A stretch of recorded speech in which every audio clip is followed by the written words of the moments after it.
নবীজি সাল্লাল্লাহু আলাইহি ওয়াসাল্লাম বলেন, কিয়ামতের দিন মুমিনের আমলনামায় সুন্দর আচরণের চেয়ে অধিক ভারী আমল আর কিছুই হবে না। অর্থাৎ যার ব্যবহার যত সুন্দর, যে মানুষের সাথে যত সুন্দর ব্যবহার করে, কিয়ামতের দিন তার আমলনামা তত ভারী হবে। আর যে ব্যক্তি অশ্লীল ও কটু কথা বলে বা অশোভনীয় আচরণ করে, আল্লাহ সুবহানাহু ওয়া তাআলা তাকে ঘৃণা করেন, নাউজুবিল্লাহ। অর্থাৎ যে মানুষের সাথে বাজে ব্যবহার করে, গালিগালাজ করে, খারাপ ব্যবহার করে, খারাপ আচরণ করে, আল্লাহ তাকে পছন্দ করেন না, আল্লাহ তাকে ঘৃণা করেন, নাউজুবিল্লাহ। এবং যার ব্যবহার সুন্দর, সে তার সুন্দর ব্যবহারের কারণে নফল রোজা ও তাহাজ্জুদের সওয়াব লাভ করবে, সুবহানাল্লাহ।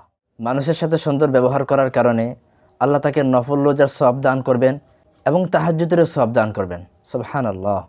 নবীজি সাল্লাল্লাহু আলাইহি সাল্লাম অন্য হাদিসে বলেন, তোমাদের মধ্যে যার আচার ব্যবহার সুন্দর, সে আমার সবচেয়ে বেশি প্রিয় এবং জান্নাতে সে আমার সবচেয়ে বেশি কাছে থাকবে, সুবহানাল্লাহ।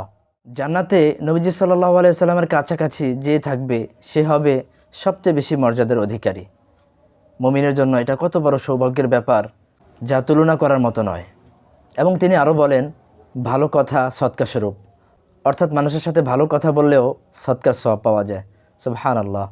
নবীজি সাল্লাল্লাহু আলাইহি সাল্লাম অন্য হাদিসে বলেন, যে আমল মানুষকে সবচেয়ে বেশি জান্নাতে প্রবেশ করাবে তা হলো আল্লাহ তাআলার ভয় এবং সুন্দর আচরণ।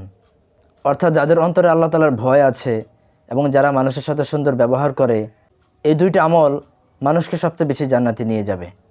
আর যে আমল সবচেয়ে বেশি জাহান্নামে প্রবেশ করাবে তা হলো মুখ এবং লজ্জাস্থান।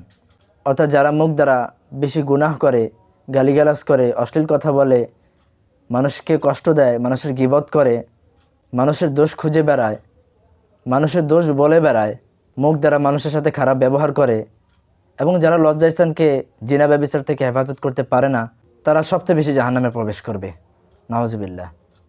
এবং তিনি আরও বলেন, সুন্দর আচরণই নেক আমল, অর্থাৎ সুন্দর আচরণ করলেই নেক পাওয়া যায়, সদকার সওয়াব পাওয়া যায়, সুবহানাল্লাহ। দর্শক, আপনি কত বড় আলেম, কত বড় মুফতি, কত বড় শিক্ষিত, কত বড় ক্ষমতার অধিকারী, কত সম্পদের অধিকারী, সমাজের মানুষ আপনাকে কতটা সম্মান করে, এটা মূল বিষয় নয়। মূল বিষয় হচ্ছে আপনি কতটা ভালো মানুষ, অর্থাৎ আপনার আচার ব্যবহার কতটা সুন্দর, আপনার চরিত্র কতটা সুন্দর, এটার সবচেয়ে বেশি মূল্য।